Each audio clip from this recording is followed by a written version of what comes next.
How important is mental health within sport, and how important do you think playing a sport can be for your well-being and mental health? So I've not suffered with mental health at all. However, playing sport I think it is good for mental health, for being, even for two reasons. For one, if you suffer with it, I suppose playing football, maybe it helps to clear that a bit, not thinking about it maybe on your own, and also with a team as well, being around a lot of people, a team that might help you as well.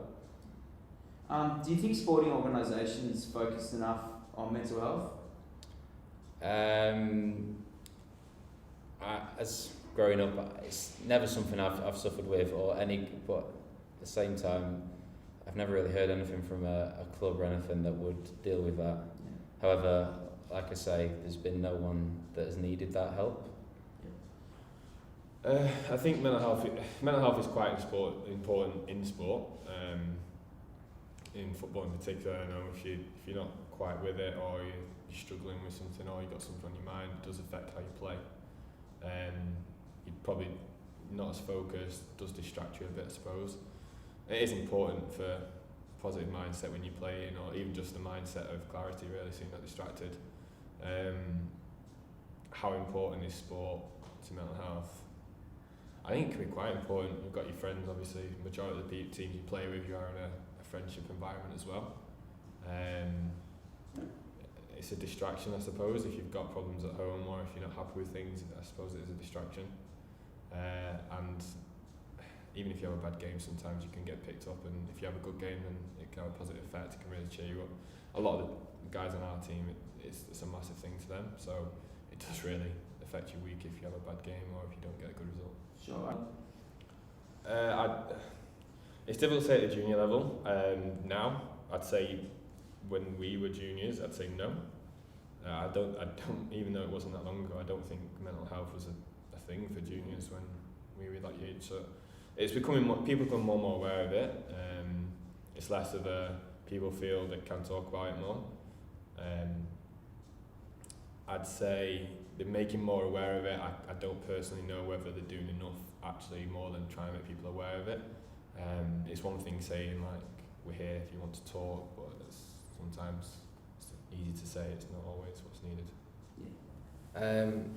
I think mental health in sport is massive, because I think for a lot of people, playing sport and being together with a team, if it is a team sport, is 50% actually doing it and being involved, and the other 50 is, I think, just being with a family that's not your family at home, if that makes sense. And I think for a lot of people, it's a good way to release, or to vent, or even just playing it releases stress and troubles. You know, you forget about it for that short period of time. So I think I'd encourage anyone that's struggling or whatever to get involved in some sort of team sport, because I think it's crucial.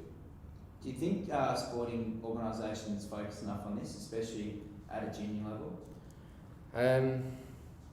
I think it's only just starting to come to light with today's social media platforms and stuff like that. A lot of ex-professionals and current professionals are now speaking out on their mental health issues, and I think now it's just starting to seep in, and the governing bodies are starting to realise that they need to really press it and push it in senior and in junior football. And that stigma's sort of going out, the whole I'm fine, I'll be okay, when really they're not.